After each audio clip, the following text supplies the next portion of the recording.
SUVs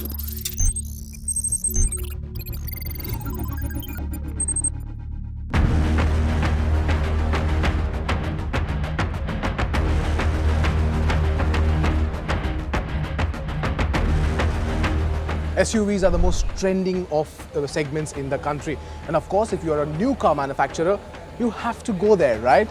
And that is exactly what MG Motor India has done.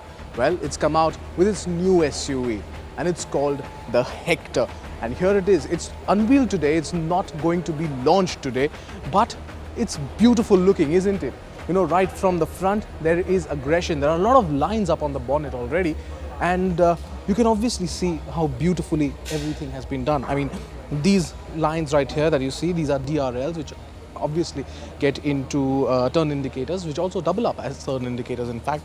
Then you have the global design language, so to say, is now that the DRLs are up here and the headlamps go down. So obviously the projector headlamps are down here, and obviously further down, as you can see here, are the fog lamps. And then you have this beautiful looking grille up front, which is completely different in terms of design. It's not a mesh, so to say, but it stands out when you compare it to its rivals. And then you have this entire chrome strip that covers the entire front grille. In fact, this is not standard. The chrome depends on the variant you have on offer. So the chrome is available only in the top spec variant. But bang in the middle of the front grille is this MG badge. It's big, and of course you can see it from a mile away. And then you have the entire side, which gets covered with some beautiful lines as well. But let's go back and check out what beautiful rear design it has to offer.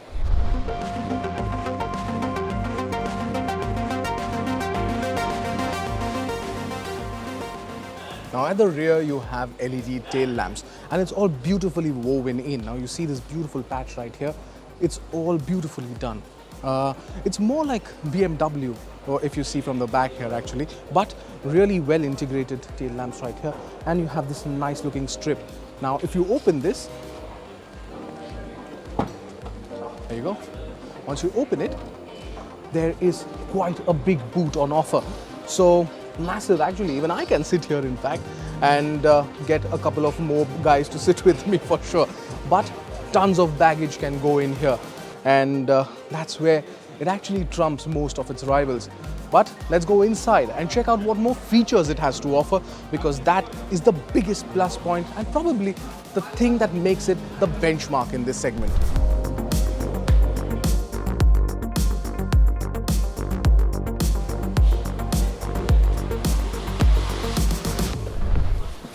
Now in here, it's actually quite big on space, and if you go through all of it, you can see how beautifully everything. It's very ergonomic and very minimal in terms of dials, in fact, because the center sits this. The 10.4-inch touchscreen infotainment system actually is HD and is one of the biggest in the segment. Not one, the biggest in the segment, which makes it, well, right up there. And yes, it sets the benchmark in that segment as well. Overall, if you see the dashboard, everything, the touch and feel of materials is really good. And you have these nice cup holders, which also come with a ring of an LED, so you know exactly where the cubby hole is. A lot of room up front, very minimal in terms of knobs or buttons, in fact, and that makes it quite the futuristic car. Even if you see the instrument cluster, it's all digital. This is a very nice steering wheel. It's very proportionate, in fact, flat bottom if you see very closely. And then you have all the dials right up here. So it's very ergonomic, as I said earlier, and very interesting to see how it is. This also has the biggest sunroof in that segment, and we've already told you that. But the space, the under thigh support that you have for the seats, the lumbar support is extremely good. And really, we can't really wait to get into the back seat of the car and check out something more.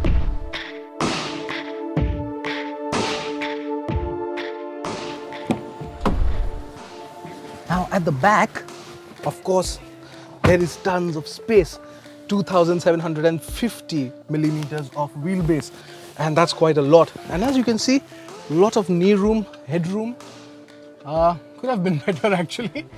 But a lot of knee room, as you can see, a lot of shoulder room as well on both sides, and could have done with a bit of headroom for sure. But as far as facilities are concerned behind, you don't get much. There are these two cup holders that you get, and there is the rear AC vent. But you don't get, well, anything to operate the infotainment system, which MG could have definitely done with. But overall, as a sense of space goes, I think the Hector scores big when it comes to its competitions. But now we take a look at what engines they have to offer, and that's one of the trump cards that MG Motor India will bring to the country.